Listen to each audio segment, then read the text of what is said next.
జై వీరబ్రహ్మ జై గోవిందమాంబ జై. నేను మీ కృష్ణమాచార్య శ్రీ బ్రహ్మపదం. మనం ఏదైనా పని మీద బయటికి వెళుతుంటే ఎవరైనా వ్యక్తో ఓ జంతువో లేదా పర్టికులర్ సందర్భం ఏదైనా మీకు ఎదురవుతే ఇది అపశకునం, మనకి ఏదైనా ఇబ్బంది అవుతుందేమో, మళ్ళీ కాసేపు ఆగి వెడదామని మన ఇంట్లోకి వచ్చి మళ్ళీ వెళుతుంటాం.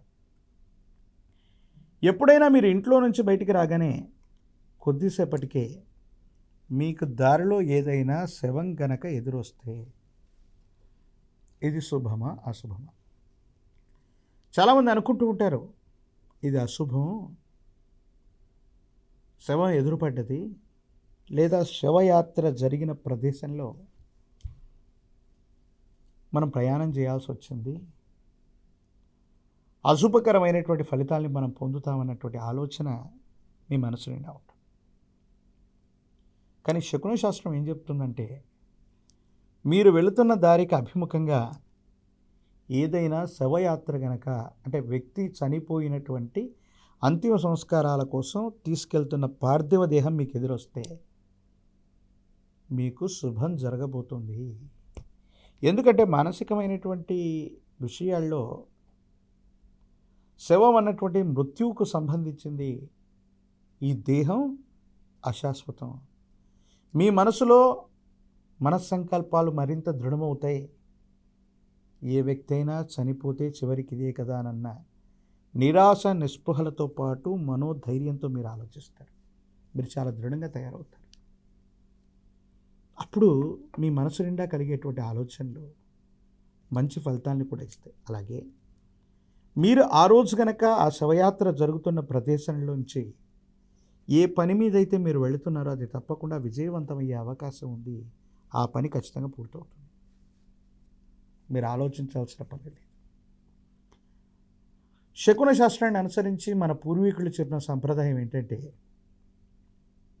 మీరు ఏ మతం, ఏ వర్గం, ఏ ప్రాంతానికి సంబంధించిన వ్యక్తులైనా మీరు వెళుతున్నటువంటి సందర్భంలో ఏదైనా శవం గనక మీకు ఎదురవుతే, ఇక పార్థివ దేహం అది భగవత్ స్వరూపం కాబట్టి మనసులో నమస్కారాన్ని పెట్టుకునేటువంటి ప్రయత్నం చేయండి. మీకున్నటువంటి తీక్షణమైనటువంటి ఇబ్బందుల్ని గుర్తు తెచ్చుకోండి. మీకున్నటువంటి తీక్షణమైనటువంటి కష్టాలని గుర్తు చేసుకునేటువంటి ప్రయత్నం చేయండి. ఈ శకున ఫలితంగా మీ కష్టాలు తొలగిపోతాయి. మీకు శవయాత్ర ఎదురొచ్చినటువంటి ఫలితం మీ దైనందిన జీవితంలో ఒక తీక్షణమైనటువంటి కష్టాన్ని తొలగించేసి అనుకూలవంతమైనటువంటి ఫలితాలను ఇచ్చేటువంటి అవకాశం ఉంటుంది. మీరు ఊహించనంత గొప్ప అనుకూలవంతమైన స్థితిగతుల్ని తప్పకుండా పొందేటువంటి అవకాశాన్ని శవయాత్ర ఇస్తుంది. కాబట్టి శకున శాస్త్రం చెప్పిన విధి విధానం ప్రకారంగా మీకు ఎదురొచ్చినటువంటి శవం మీ మతం, మీ కులం, మీ ప్రాంతానికి సంబంధం లేకపోయినా అది ఒక మంచి శుభశకునంగానే మనం ఆలోచించాలి. మన మానసికమైనటువంటి దృఢత్వానికి అది కారణమవుతుంది. మీ సత్సంకల్పాలు నెరవేరుతాయి. మీకున్న కష్టాలన్నీ కూడా పటాపంచలయ్యేటువంటి అవకాశం ఉంది. కాబట్టి మీరు తప్పనిసరిగా శవం ఎదురయ్యింది అనేటువంటి అనుమానాన్ని, ఆలోచనని ఏమాత్రం కూడా మనసులో పెట్టుకోకుండా మీరు ముందుకు వెళ్ళేటువంటి ప్రయత్నం చేస్తే మాత్రం తప్పకుండా అనుకూలవంతమైనటువంటి ఫలితాలు వస్తాయి. అలాగే మనం వెడుతున్న సందర్భంలో శవయాత్ర జరిగిన ప్రదేశంలో పుష్పాలని, మరమరాలని, కొన్ని చిల్లర నాణాలని, మిగతా వాటిని కొన్నిటిని అక్కడ పడవేసి ఉంటారు. అది ఏంటంటే ఆ వ్యక్తి జీవితంలో దాన ధర్మాలు చేశాడో లేదో, సో అంతిమ యాత్రలోనైనా సరే ఆ విధంగా ధనాన్ని విసిరేయటం వల్ల పేదవాళ్ళు, నిరాశ్రయులైన వాళ్ళు, ఆహారం దొరకనటువంటి వాళ్ళకి ఆ యొక్క ధనం లభించి వాళ్ళకు ఒక పూటో, ఒక క్షణమో, ఒక గంటో గడుస్తుంది. కాబట్టి వాళ్ళ ఆఖరిని లేదా వాళ్ళ యొక్క ఇబ్బందిని తీర్చినటువంటి పుణ్యం ఆ గతించిపోయిన వ్యక్తికి కలుగుతుంది కాబట్టి నాణ్యాల్ని ధనాల్ని విసిరేస్తూ ఉంటారు. కానీ కొంతమంది అవసరం లేనటువంటి వ్యక్తులు కూడా ఆ ధనాన్ని తీసుకుంటూ ఉంటారు.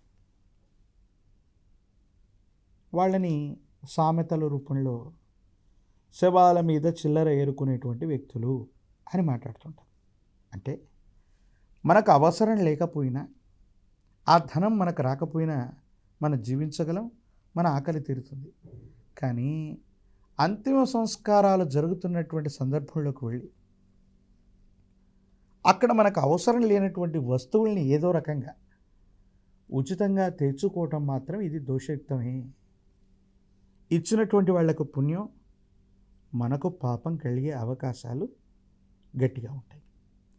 అలాగే ఎక్కడైనా మనం చావుకు వెళుతున్న సందర్భంలో కుటుంబ సభ్యులు ఎవరైనా చనిపోతేనో, బంధువులు మిత్రులు ఎవరైనా గతించిపోతేనో వాళ్ళ ఇంటికి వెళ్ళి గతించిపోయినటువంటి వ్యక్తుల యొక్క ఇంట్లో మన మాటల చేత, మన చేష్టల చేత, మనకున్నటువంటి కోపం భావోద్వేగం చేత ఆ కుటుంబ సభ్యుల్ని బాధ పెట్టడం వల్ల తీక్షణమైనటువంటి ఇబ్బందులు కలుగుతాయి. వాళ్ళని ఏదో రకంగా తిట్టడం, భావోద్వేగపూరితమైన ప్రసంగం చేయటం, లేదా ఆ వ్యక్తి అప్పుల బాధతో చనిపోయి ఉంటే వాళ్ళని పీడించటం, ఇవి తీక్షణమైనటువంటి ఘోరమైనటువంటి పాపానికి కారణమవుతాయి.